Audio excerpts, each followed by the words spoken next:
Tamil Nadu stationary and printing டிபார்ட்மெண்ட்ல வந்து technical நான் டெக்னிக்கல்ல ரெக்ரூட்மெண்ட் வந்து இப்போ வெளிவந்திருக்கு. என்னென்ன போஸ்ட் அப்படின்னா junior mechanic, junior electrician, assistant offset machine technician, அப்புறம் ஸ்பெஷல் லாங்குவேஜ் டிடிபி ஆப்ரேட்டர், அப்புறம் டைம் கீப்பர்.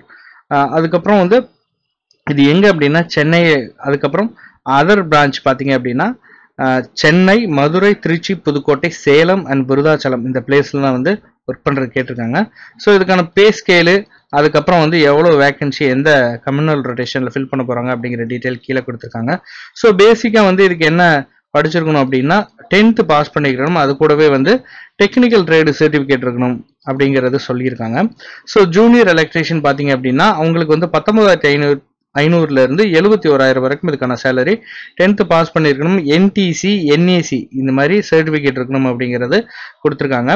ஸோ அதுக்கடுத்து பார்த்தோம் அப்படின்னா அசிஸ்டன்ட் ஆஃப்செட் மிஷின் டெக்னீஷியனில் வந்து பே லெவல் 8ல் 19,500 71,000 வரை கொடுக்குறாங்க. இதில் டோட்டலாக 19 போஸ்ட்டு. அதில் வந்து கேட்டகரி வைஸ் எவ்வளோ அப்படிங்கிறது இங்கே கொடுத்துருக்காங்க.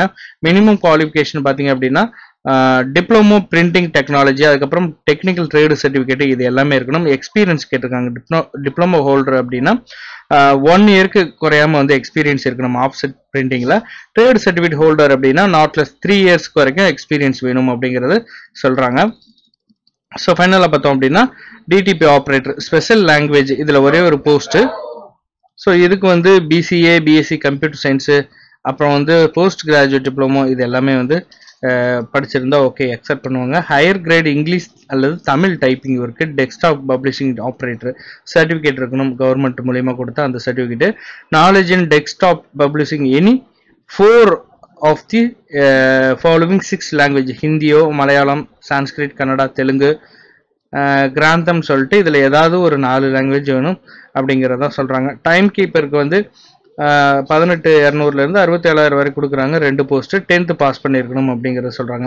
ஸோ ஏஜ் லிமிட் பார்த்தீங்கன்னா 18 இருந்து 42 வயசும் கொடுக்குறாங்க பப்ளிக்கா இருந்தா. இதே எக்ஸ் சர்வீஸ் மேனா இருந்தா 55 வயசு வரைக்கும் கொடுக்குறாங்க. கேட்டகரி வைஸ் எவ்வளோ அப்படிங்கிறது. ஸோ இது வந்து ஒரு ஆஃப்லைன் மூலியமா தான் அப்ளை பண்ண முடியும். ஸோ இதுக்கான ஃபார்மேட் கீழே கொடுத்துருக்காங்க. ஸோ அப்ளிகேஷனை நீங்க நீட்டா டைப் பண்ணி ஒயிட் பேப்பர்ல 1 சைடில் நீட்டா டைப் பண்ணி அனுப்பணும் அப்படிங்கிறத சொல்றாங்க. ஸோ எங்கே அனுப்பணும் அப்படின்னா இந்த சென்னை அட்ரஸ்க்கு commissionerate of stationery and printing 110 Anna Salai Chennai 2 அந்த அட்ரஸ்க்கு வந்து 31/1/2024 இந்த மாதம் 5:30 மணிக்குள்ள அங்கே கிடைக்கிற மாதிரி நீங்கள் அனுப்பணும். அதுக்கப்புறம் அனுப்புனா வந்து அதை அக்செப்ட் பண்ண மாட்டாங்க. இது கூட வந்து என்னென்ன ஜெராக்ஸ் காப்பிலாம் வைக்கணும் அப்படிங்கிறத சொல்கிறாங்க. உங்களோட SSLC, higher secondary, technical education certificate, DTP certificate, ITI certificate, communicate, employment registration, self attested copy, transfer certificate, experience. So அது கூட பார்த்தீங்கன்னா ரெசிடென்ட் ப்ரூஃப், ரிலேவெண்ட் டாக்குமெண்ட்ஸு இது எல்லாமே வந்து அனுப்பணும். Certificate from the institution last studied confirm இந்த மீடியம் வந்து தமிழில் இருக்கிற மாதிரி இருக்கணும் அப்படிங்கிறத சொல்கிறாங்க. ஸோ இதில் டீட்டெயில்ஸ் எல்லாமே கீழே கொடுத்துருக்காங்க. ட்ராவலிங் லோன்ஸ் கொடுக்க மாட்டாங்க. ஸோ எதுக்கு அப்படின்னா வெரிஃபிகேஷன், ரிட்டன் டெஸ்ட் எதுக்குமே வந்து கொடுக்க மாட்டாங்க. இன்டர்வியூக்கு எல்லாமே வந்து ஓன் நம்மளோட எக்ஸ்பென்ஸ்ல தான் போகிற மாதிரி இருக்கும். செலக்டட் கேண்டிடேட் வந்து to be appointed according vacancy எங்கே வந்து எந்த யூனிட்ல வந்து ட்ரெஸ்ஸில் கேட்டிருக்காங்களோ அங்கே வந்து அப்பாயின்மெண்ட் பண்ணுவாங்க. Date of certificate verification, written test if necessary, interview will be intimate later வந்து உங்களுக்கு இன்ஃபார்ம் பண்ணுவாங்க அப்படிங்கிறத சொல்கிறாங்க. ஸோ ஜென்ரல் குவாலிஃபிகேஷன் என்னென்ன இருக்கணும் அப்படிங்கிறது பார்த்தீங்க அப்படின்னா செகண்டரி ஸ்கூல் லீவிங் சர்டிஃபிகேட் இருக்கணும் எக்ஸாம் எழுதுறப்போ. ஸோ அதுக்கப்புறம் பார்த்தோம் அப்படின்னா pass of secondary school leaving certificate இந்த ஸ்டேட்டில் வந்து படிச்சிருக்கோம் அப்படிங்கிற மாதிரி இந்த ஜென்ரல் இன்ஸ்ட்ரக்ஷன்லாம் கொடுத்துருக்காங்க. ஸோ அதையும் நீங்கள் செக் பண்ணிக்கோங்க. ஸோ நெக்ஸ்ட் பார்த்தோம் அப்படின்னா இதுக்கான அப்ளிகேஷன் ஃபார்ம், ஃபோட்டோ இது வந்து 2 டைப்பில் இருக்குது. இங்கிலீஷ், தமிழில் 2ல் இருக்குது. எது வேணாலும் நீங்கள் யூஸ் பண்ணிக்கலாம். ஸோ இதில் வந்து ஃபோட்டோ ஓட்டணும்.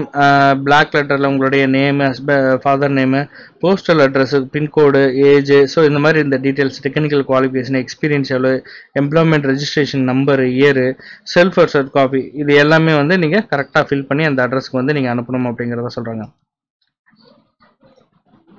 இந்த வீடியோ பிடிச்சிருந்துச்சுன்னா ஒரு லைக் பண்ணுங்கள். இந்த பதிவு உங்கள் ஃப்ரெண்ட்ஸ் எல்லாத்துக்கும் ஷேர் பண்ணுங்கள். தேங்க்யூ.